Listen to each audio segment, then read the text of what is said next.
I was at the last time these two played in Atlanta for the SEC championship. Chris, the reason why they lost that game was not crazy about the offensive game plan from Mike Bobo. Georgia was a better team last year.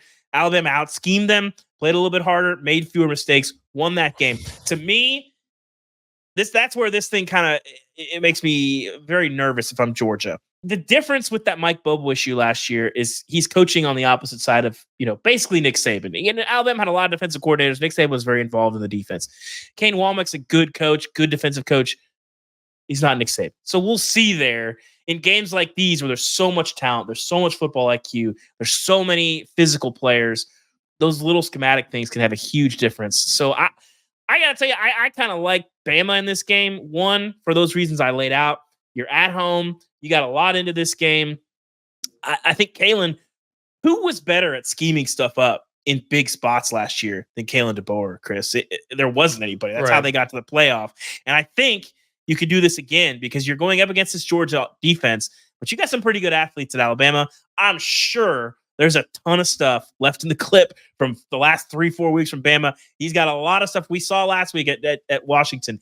Last year at Washington, every time they needed a big play, there was something really creative, relatively low risk that they could easily execute. I think they might do that again here. So I like Bama. Chris, what do you see in this matchup and what decides this game in your mind? My question is it's not about Nick Saban not being there or being there.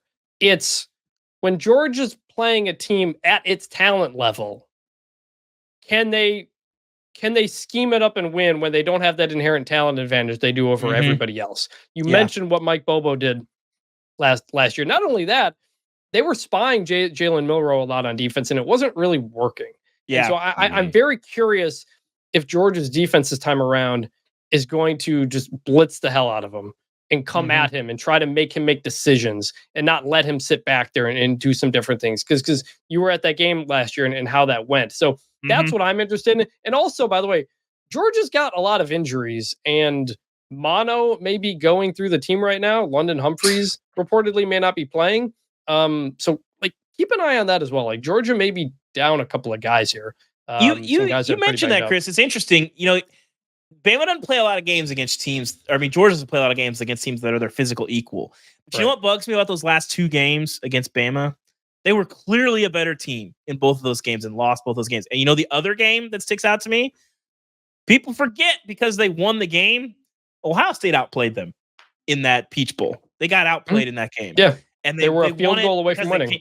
They came back late and Ohio State missed the field goal. Georgia got outplayed in that game and they won it. And the entirety of the Kirby Smart era maybe looks different if they lose that game and don't get to go play a very overmatched TCU team. Dave, we haven't gotten the Ryan Day era at Ohio State, by the way. Yeah, they probably won the national very much. That game is very important to the last 3 years of college football narrative. Dave, we haven't gotten to you yet on this. When you look at this matchup, these games, as somebody who loves college football and we don't get to see these two kind of gladiators go at it a ton, what excites you about this matchup and how do you kind of see this thing playing out? Well, what excites me is kind of what you guys talked about earlier. This isn't about implications. This isn't about the playoffs. This isn't anything other than two titans in college football facing off to see who's the better team on that Saturday. That's really what it is. This is two heavyweight boxers stepping into the ring. Really, what more do you need? Yeah, goodbye Cinderella, hello Pacific Rim. This is gonna be some kaiju on kaiju violence here. Dave, you couldn't limit yourself this game. You got six dogs in this game. 6. Right. That's almost as many as dogs I literally have in my house. Yeah. Yes. You got the entire offensive line for Georgia, and you have Ryan Williams on the Bama side. Lay out for us where these two kind of fit. Dave's Kennel.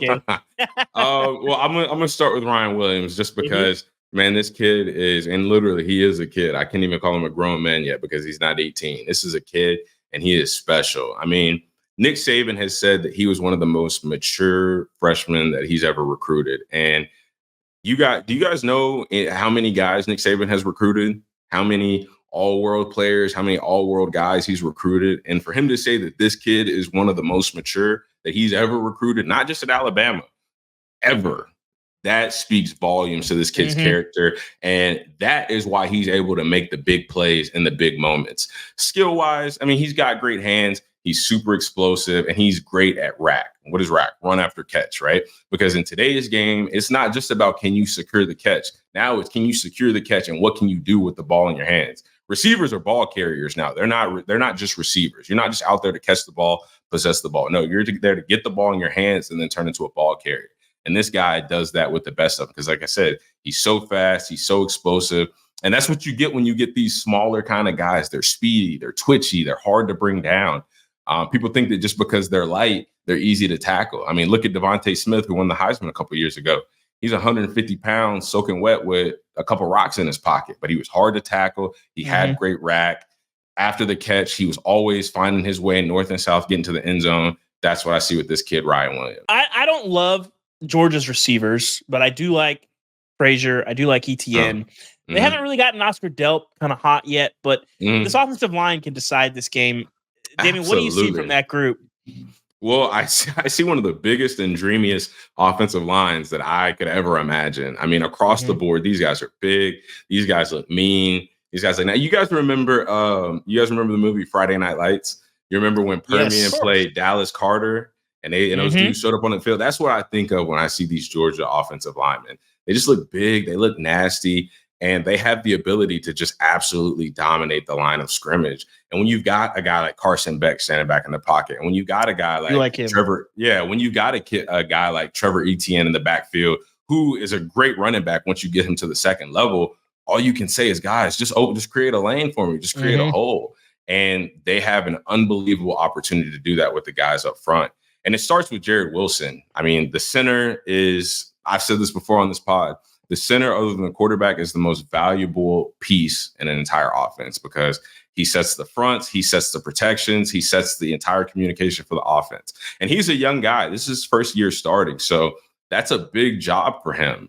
Playing with guys who have a lot of experience like Dylan Fairchild, Michael Morris. You know, it's not always easy being the young guy coming in and having such a huge responsibility of communication, setting the table, making sure everybody's on the same page. So it starts with him. Expands to the guys with more experience all the way out to the tackles. Because like I said, you got Carson Beck in the pocket and he has a clean pocket and he has time to dissect the defense and throw the ball. Trevor Etienne has lanes to open up and for him to be able to run and show what he can do at the second level. That's what makes Georgia's offense super successful. So it's all about their offensive line. Carson Beck, he can't protect himself. Trevor Etienne, these guys, these great running backs, they can't open these holes up for themselves. So their offensive line, if they play well, their offense is going to play well.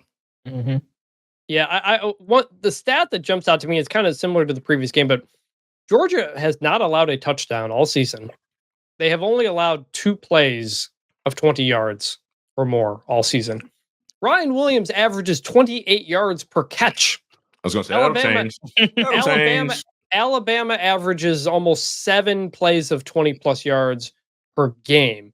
So this has been an Alabama offense has been extremely explosive and a Georgia defense that has stopped those. And so I don't know which way this game could go, honestly. I guess we didn't make the picks. I'm picking Bama to win, but I feel like we haven't seen a ton out of both these teams. And I could see one team on either side winning this game going away, honestly. I can't pick. You already picked Bama. Chris, don't give the. No, I am. My pick's Bama. Y'all make me nervous because we're in agreement on all these games. I also am going to take Bama outright here for a lot of the reasons I hit on. I just think the thing that we've seen from Kalen DeBoer's teams is when the lights were brightest, that seemed to be when they excelled. You know, we were bagging on Washington last year for playing with their food so often, and then they played Oregon twice, and you're like, who is this team?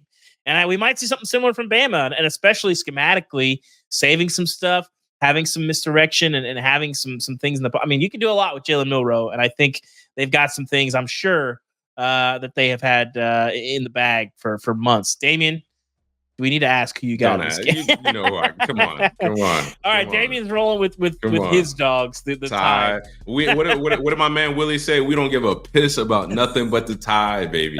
Nothing but the tie. I think that's officially the new slogan of our show now. The until Saturday we don't feed. Give a piss. Yeah.